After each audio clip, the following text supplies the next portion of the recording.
The ark of the Lord was in the country of the Philistines 7 months. Then the Philistines called the priests and diviners and said, "What shall we do with the ark of the Lord? Tell us what we should send with it to its place." They said, "If you send away the ark of the God of Israel, do not send it empty, but by all means return him a guilt offering. Then you will be healed and be ransomed. Will not his hand then turn from you?" And they said, "What is the guilt offering that we shall return to him?" They answered, 5 gold tumors and 5 gold mice, according to the number of the lords of the Philistines, for the same plague was upon all of you and upon your lords. So you must make images of your tumors and images of your mice and ravage the land, and give glory to the God of Israel. Perhaps he will lighten his hand on you and your gods and your land. Why should you harden your hearts, as the Egyptians and Pharaoh hardened their hearts? After he had made full of them, did they not let the people go? And they departed. Now then, get ready a new cart and 2 milch cows that have never been born a yoke, and yoke the cows to the cart. But take their calves home away from them.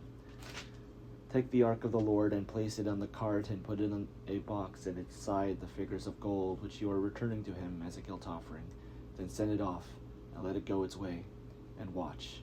If it goes up and on the way to its own land, to Beth Shemesh, then it is he who has done us this great harm. But if not, then we shall know that it is not his hand that struck us. It happened to us by chance. The men did so. They took 2 milk cows and yoked them to the cart, and shut up their calves at home. They put the ark of the Lord on the cart and the box with the gold mice and the images of their tumors. The cows went straight in the direction of Beth Shemesh, along one highway, lowing as they went. They turned neither to the right nor to the left, and the lords of the Philistines went after them, as far as the border of Beth Shemesh. Now the people of Beth Shemesh were reaping their wheat harvest in the valley. When they looked up and saw the ark, they went into rejoicing to meet it. The cart came into the field of Joshua at Beth Shemesh, and stopped there.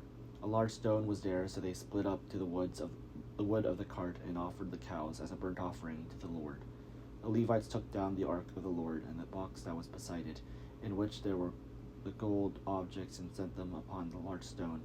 Then the people of Beth Shemesh offered burnt offerings and presented sacrifices on the day to the Lord. When the 5 lords of the Philistines saw it, they returned that day to Ekron.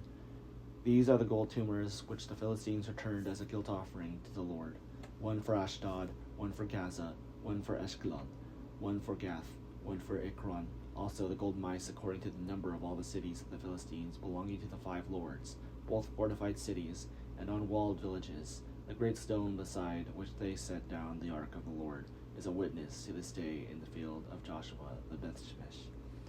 The descendants of Jeconiah did not rejoice when the people of Beth Shemesh, when they greeted the ark of the Lord, and he killed 70 men of them. The people mourned because the Lord had made a great slaughter among the people. Then the people of Beth Shemesh said, "Who is able to stand before the Lord, this holy God? To whom shall he go on, so that we may be rid of him?" So they sent messengers to the inhabitants of Kiriath Jearim, saying, "The Philistines have returned the ark of the Lord. Come down and take it up to you."